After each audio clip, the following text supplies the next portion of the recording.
Welcome to Pixelated episode 79. I'm your host, Will Saddleberg. This week, Abner joins me to talk through the launch of Gemini 3 and what this might mean for Google's AI ambitions as we head into 2026. Following a brief dip into some breaking news on the Pixel 10's surprise AirDrop support, Abner and I finish up taking a look at what Black Friday sales you can already score on all of Google's latest hardware. So, Abner, just you and I this week, and it's a bit of an odd week as we build up to Thanksgiving, but there are a couple news stories that are, maybe going to shake up how we think about Gemini for the rest of the year and into 2026. This feels very much like laying the groundwork for the next 12 months of Google. So tell me a little bit about Gemini 3. Yeah, just to get started, it's very usual. Gemini 1 and Gemini 2 have been early December launches. Google decided to go noticeably early, and November, the week before Thanksgiving. It's actually a pretty good period, I guess, to get just in before the holiday season starts underway. So that's nice. But yeah, Gemini 3, it's Google's yearly update, their most intelligent model yet. And I guess the theme of this one is bringing any idea to life, which is just there's obviously a lot of vibe coding in general, but the other one is just making tiny mini apps, making tools, basically. It is on the benchmark front and all the comparison front. It is leading the industry in at least all the main benchmarks. Yeah. I think what's of note is that 2.5 Pro, the I/O 6 months ago release, was kept on top of the leaderboards for all this time until Gemini 3 Pro came. So that's somewhat notable. Yeah, it's interesting to see Google kind of lap itself, despite having given, OpenAI or other competitors 6 months to beat. And we're specifically talking like LM Arena, but there was time there for a competitor to top 2.5 Pro, and Google is at least in terms of these benchmarks, like its competition currently is itself, which is interesting. Mm-hmm. And I don't know, like 3 generations in, I feel like where Google has successfully changed the narrative by having good AI stuff, and even 3 years ago that was absolutely not true. So no, it's easy to forget how rocky of a start some of this was. Do you remember that? Was it a Paris event? There was a really rough Paris event that Google did back in the Bard days. It might have been where they launched Bard, actually. And now I feel like they kind of have both their announcements down, right? How they roll this stuff out rather than having big flashy events. And then also just going from feeling like an also-ran competitor caught on their back foot, in the days of the early days of ChatGPT to being neck and neck and pretty consistently checking OpenAI as these two companies develop their tools. Yeah, it's like 3 years ago, the media narrative, the news narrative was completely down on Google. Yeah. It was, they are behind. Are they like, I'm sure there are headlines about this is the end of Google, etc., etc. It was, they focused in these past 3 years, and they're now where they are. So yeah, Gemini 3 Pro is what they're launching. They're going Pro first. I think last year they did Flash, but they're leading with Pro, top of the most powerful model. And I guess from a consumer standpoint, the Gemini app has gotten itself a little redesign, its latest redesign. It honestly goes through so many in just over the past every few months. It feels like there's something new, which is I don't know how I feel about that. I'm sure stability would probably be help, but they are moving very quickly. Let's see. So yeah, I guess the consumer stuff, they say responses are more helpful, better formatted, more concise. I'm not sure how much you've used it, but I feel like the thing I'm noticing is that at the end of every response is like next steps. What do you want the next steps to be? Which might be helpful. But yeah.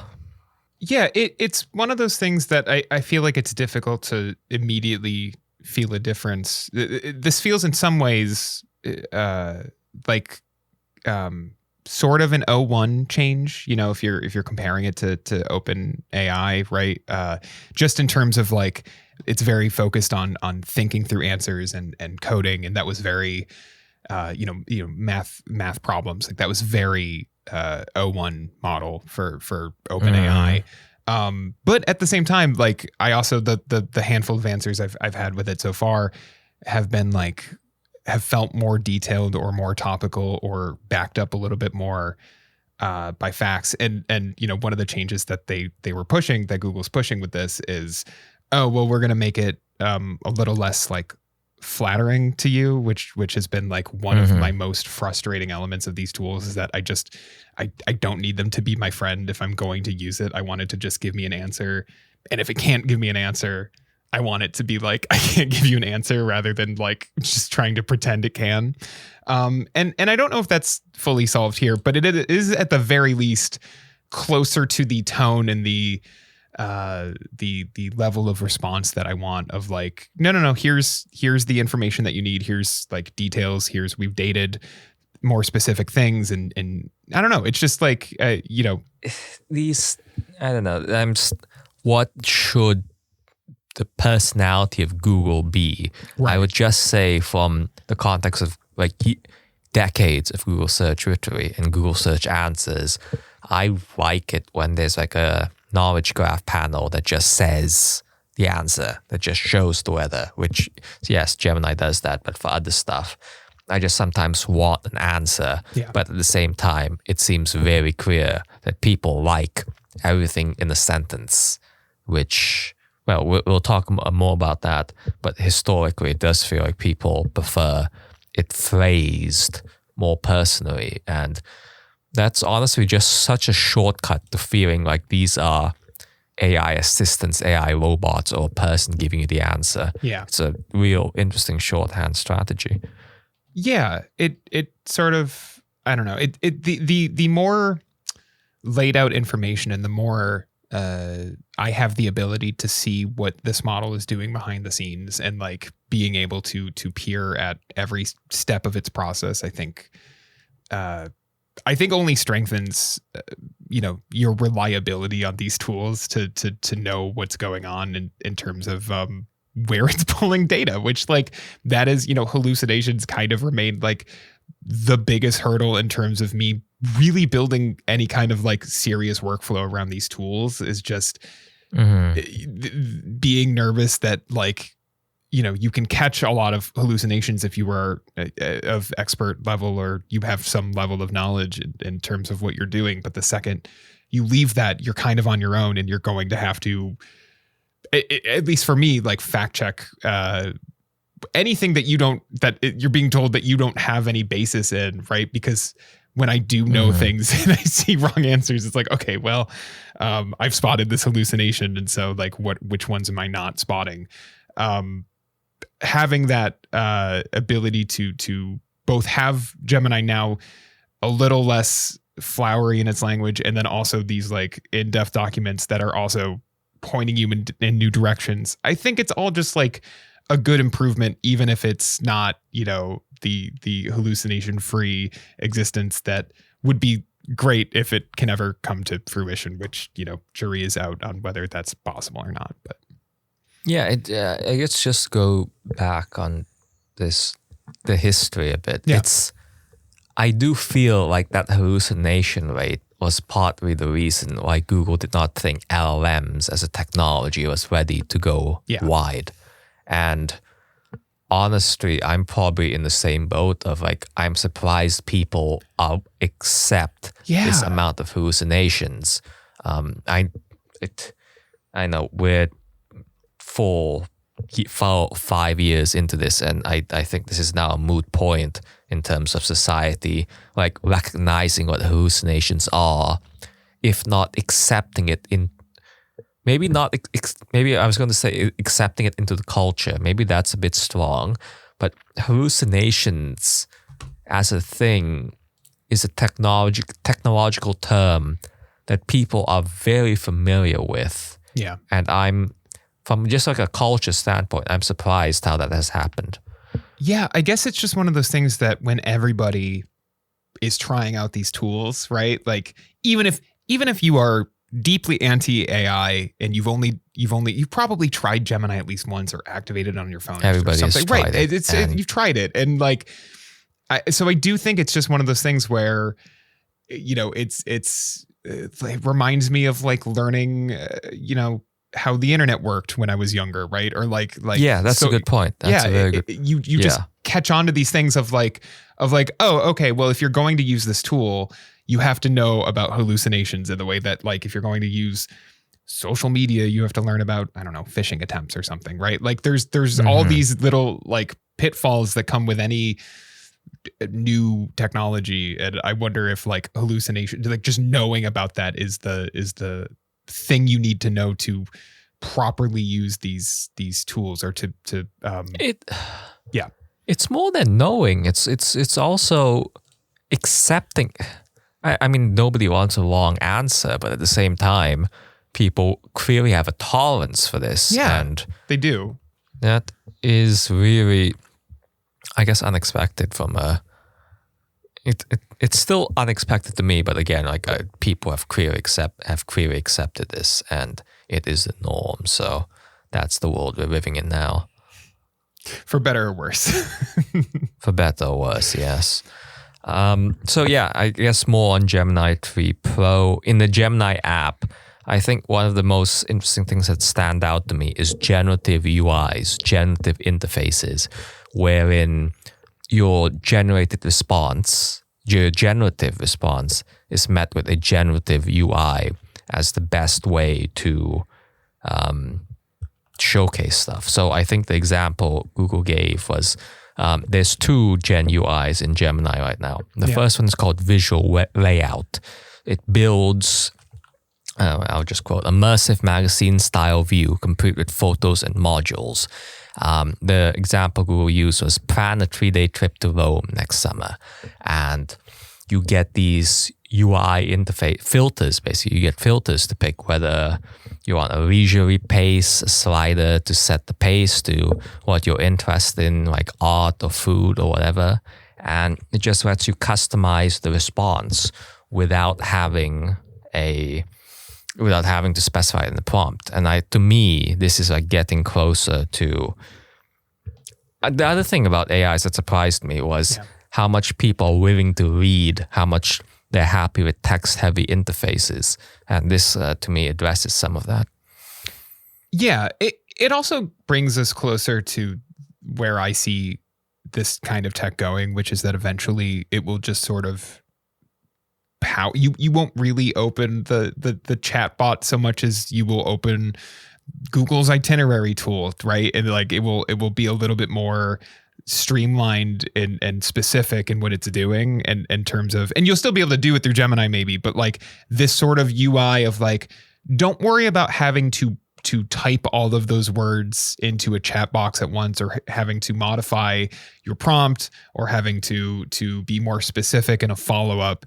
Like we will, get started with this tool, and we will walk through every step of the way, and then use, LLM powered backends to create this, itinerary through Rome, for example, or things like that. I think it's the natural evolution of these tools, in the same way that you can look at like Web 1 to Web 2 or something, 30 years ago, right? Of just like, no, like we had these, it's so interesting because it is kind of like with LLMs, we reverted back to like like having to type everything into a box as opposed to visual UIs. And it's like, but I like the visual UIs. And so this sort of brings that back. It ties the two together. Oh, absolutely. I don't know why you're being so introspective about LLMs in general this podcast. But that was also the other thing that shocked me about people's acceptance to do a chatbot UI versus like tapping filters or whatever on a screen.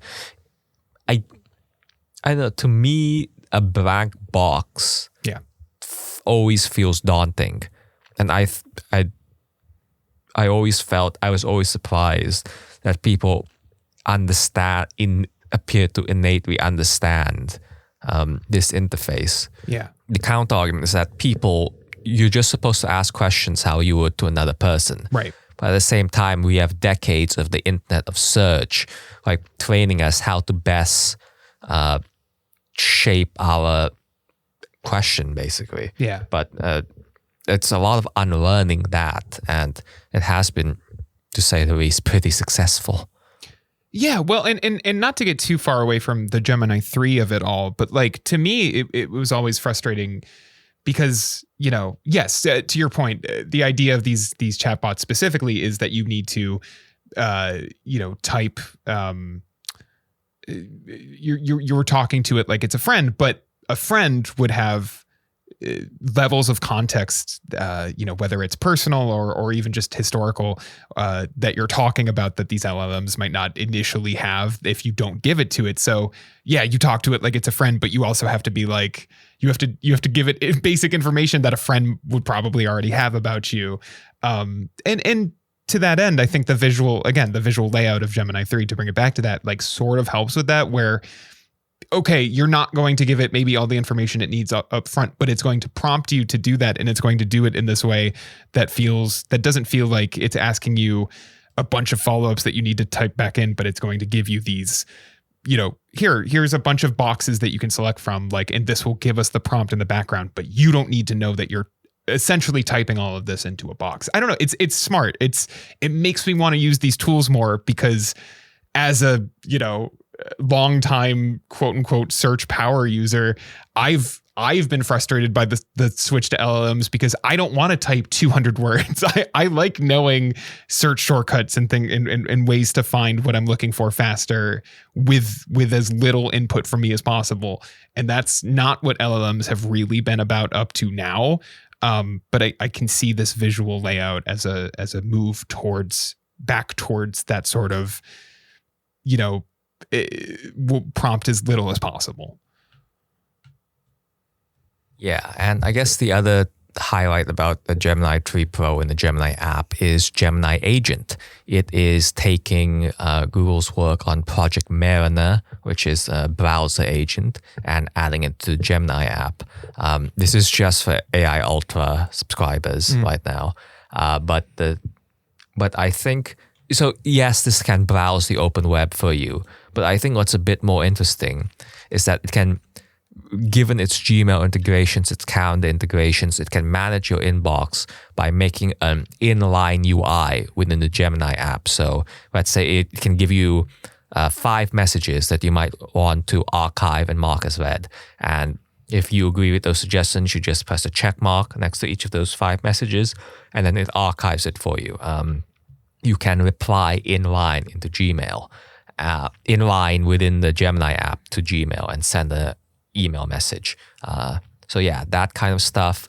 Again, Ultra subscription right now, which I doubt most people have. Yeah. But it is, I think this is a good starting route for it, especially on the web, and fingers crossed on it coming to mobile soon. Yeah.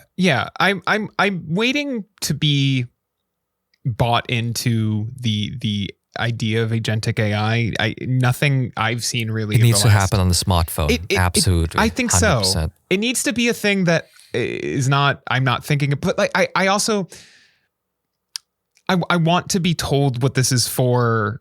And I think Google's going to be the company to do that. But like, the earliest agentic AI things we've seen has been completely just it'll order DoorDash for you. It'll call an Uber for you. It'll shop on Amazon for you. We've seen recently with like OpenAI. And to me, it's, even removing the aspect that this is always just about buying things. And I'm glad to see that Google's example of organizing your inbox is not about buying things. I want it to be something that like convinces me like, oh, okay, like I see how this would change and simplify my life, and organize my inbox is the closest we've gotten so far. So like I do think Google is going to be the company more than other rivals that is able to kind of like change my outlook on the concept of agentic AI. This is a decent first step, even if it's not something I will be using because I'm not paying $200 a month for it. But maybe some people are, but it's a lot of money. So the other piece of Gemini 3 Pro news is Nano Banana Pro, which takes that viral popularity of that image editing and generation model and bases it off Gemini 3 Pro now. It's just more advanced controls, better fidelity, especially when you're working with text. Impressively, all of this stuff is rolling out now in the Gemini app in AI mode. So this is, again, 3 years later, and Google is much better at rolling this stuff out. Yeah. Yeah, it's one of those things that it's also, I'm not even on a paid AI account right now, and it's still I can access these changes. It's an improvement over where we were even like a year ago in terms of trying out these features. So they're just getting them in the hands of people faster, and that's in terms of how fast this market's moving, that's important. Yep. So that is Gemini 3 Pro. There will be more Gemini 3 models in the family soon, and I'm sure we'll still have AI stuff from Google this year. So the other thing this week is there's a lot of Pixel stuff led by the fact that Google has made Quick Share interoperable with AirDrop on the iPhone. Yeah, and I mean, not to raise the curtain too much, but this happened while we were recording, so this is as breaking as it can get. Basically, Google announced this week that Quick Share works with AirDrop on iPhone, iPad, and Mac. Starting with the Pixel 10, but this is a change that they seem to intend on rolling out to other Android devices, including non-Pixel devices, which I think is big. So tell me a little bit about what we know on how this works, Abner.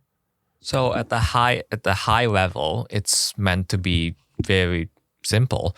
So Apple devices that have the AirDrop everyone for 10 minutes mode active will be selectable by Android users, again, starting on the Pixel 10 in that full screen Quick Share interface. You just select an Apple device, and if the other person accepts, your file will be transferred. And then similarly, Quick Share devices will appear in the AirDrop picker, and it's basically exactly how it's supposed to work. Of note here is that Google did this themselves. Yeah. They did not partner with Apple, and they are heavily emphasizing as they announce this that this is secure. I'm going to quote from their dedicated security blog post. This feature does not use a workaround. The connection is direct and peer-to-peer, meaning your data is never routed through a server, shared content is never logged, and no extra data is shared. So they go on and on about how secure this is and how they did penetration testing, how they are the red teaming internally, how they brought in an outside firm to test this, and it's secure. But it's notable that Apple, they did not do anything really. Am I crazy to think that this is like a big swing on Google's part? And obviously they've backed this up from a consumer angle to really, as you said, stress the security of it.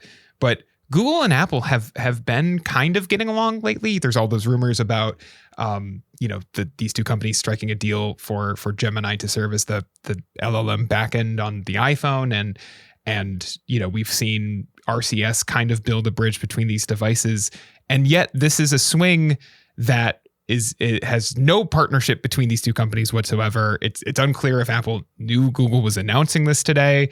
It's unclear how Apple will respond, whether they'll ignore it, whether they'll pick up Google's invitation to work together to enable contacts only mode, which would be a little bit more, I'm going to say secure, seamless. not in the back end, but in terms of who can send you files, who can start the file process.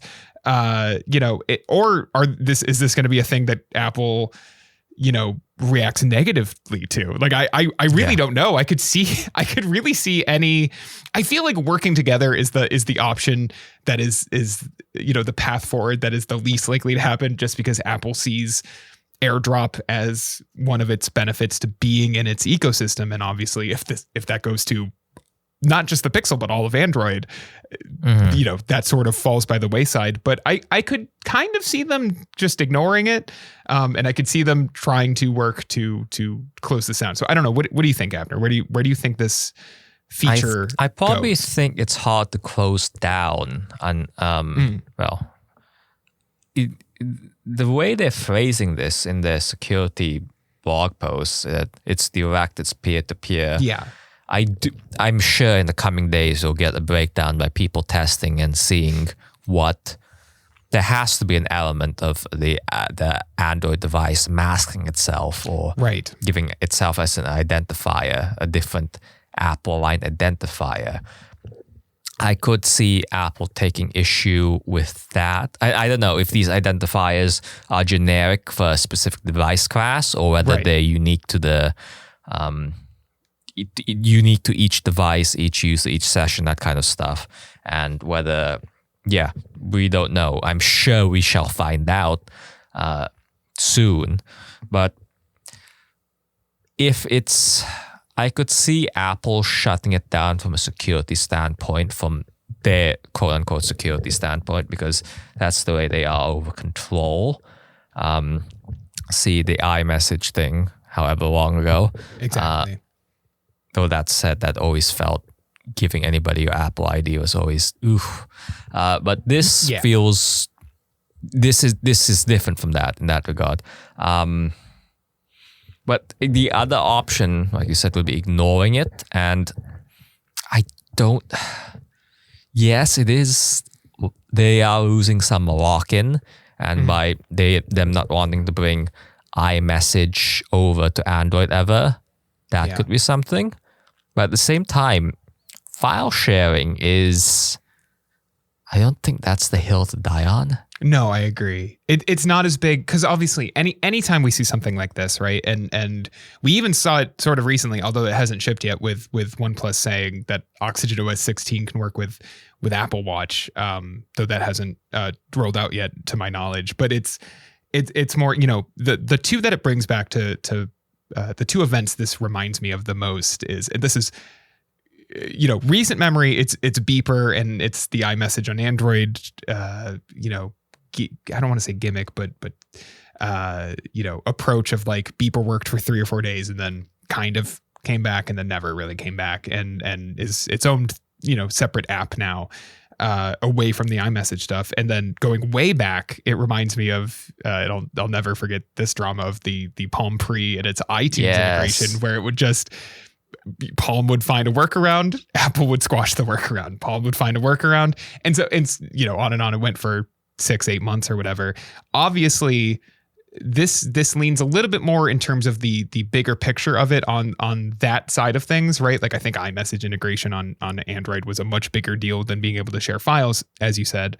But it's not, if it's not using a workaround beyond maybe masking its device identifier, I don't know. Yeah, I don't know if Google or if Apple has a lot of wiggle room to make the stop unless they rebuild how AirDrop works to begin with, because I don't see what else they could do. But then again, we've seen that company do things like that before, so it's possible that they look for a way to kill this. But I agree with you, not the hill to die on. If I were Tim Cook. So but this on the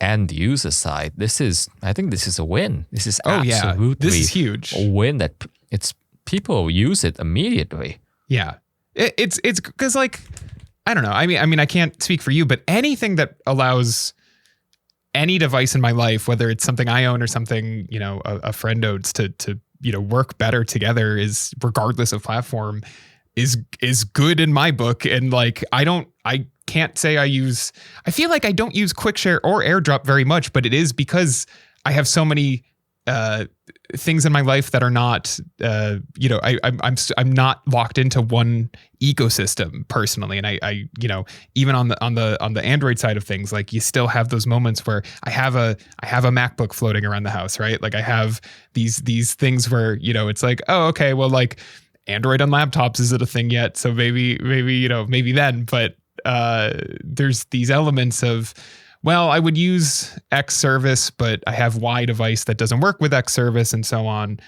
This sort of thing like completely masks that over, and it just makes it feel like you have more choice as a user without losing those ecosystem benefits. It's a win-win for users.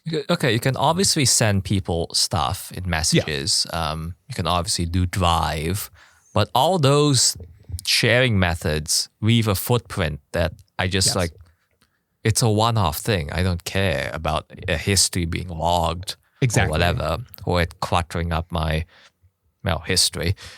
So I do think, personally, I think this will pick it up.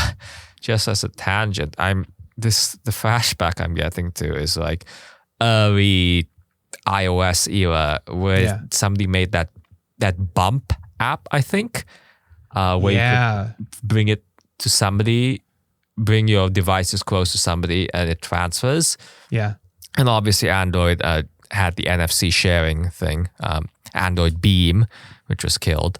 But yeah, I don't know. I just like when technology has a physical element to it. I don't know. Yeah, I agree. It's cool. I hope it either stays as good as it is now, because it's launching in a pretty solid state, it seems like.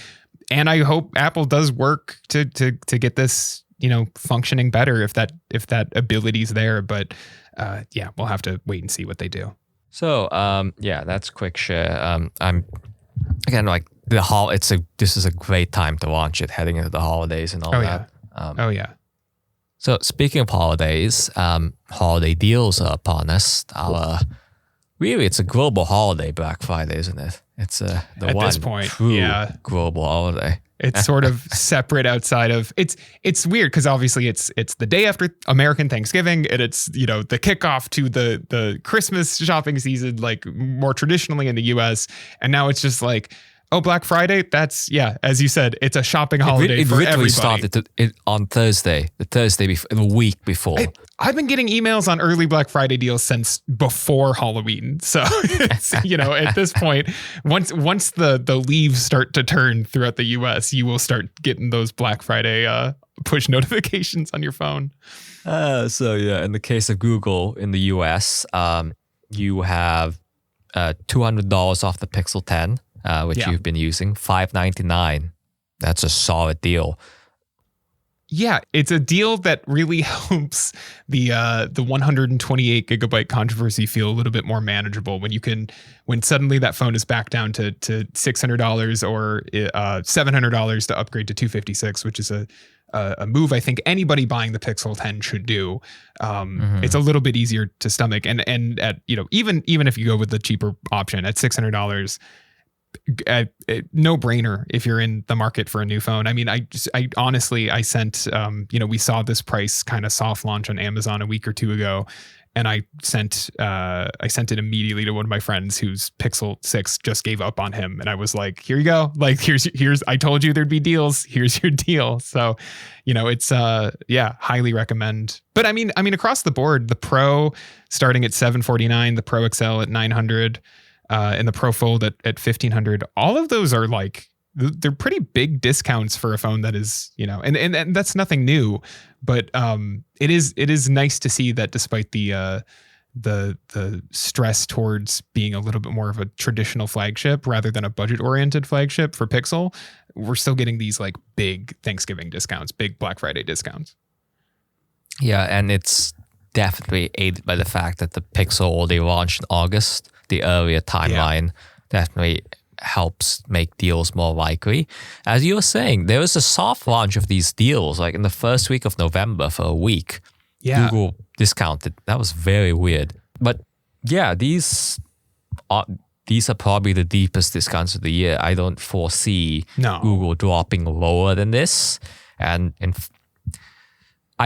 I'm pretty sure these deals will come. It ends on December 6th, but I'm sure there'll be like 1 week towards the middle of December, just before the holidays properly start, that these will be back.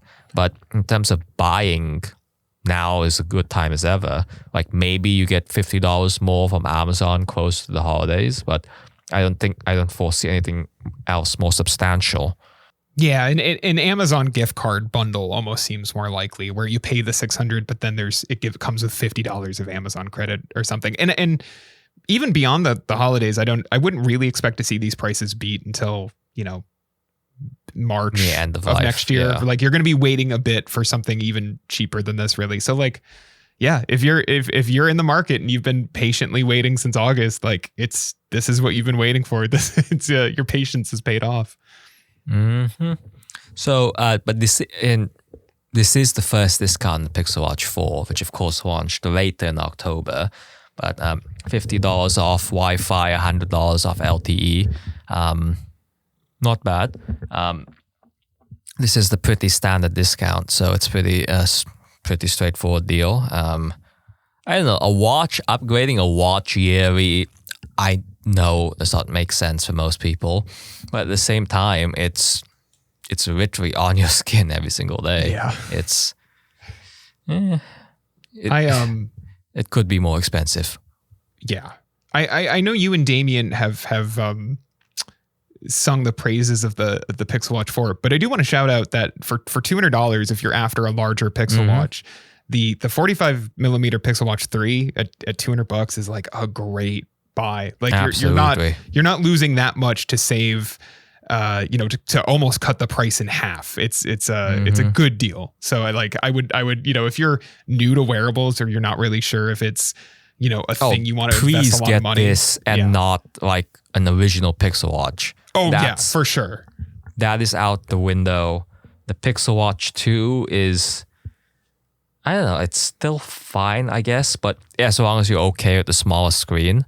Yeah. But yeah, the Pixel, that honestly, that 45 millimeter Pixel Watch 3, I feel like it could be sticking around a long time for Google as its affordable device. Yeah. I think it's a good space for it because I do think, even if you're an OG Pixel Watch 1 user and maybe you always wanted the larger size, well, now it's not quite as big of an upgrade to pick up something that might fit your wrist a little bit better. So yeah, I think that's a great deal.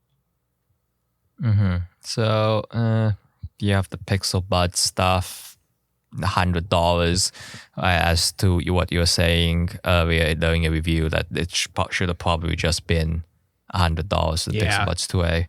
This is the price it should have launched at. It's good to see it there on sale. Not a huge surprise, obviously, but if it had launched at 100, we wouldn't be seeing an even cheaper price. But I feel much more confident and comfortable recommending these for $99 as opposed to $130. I've kept using them since the review as a mini update.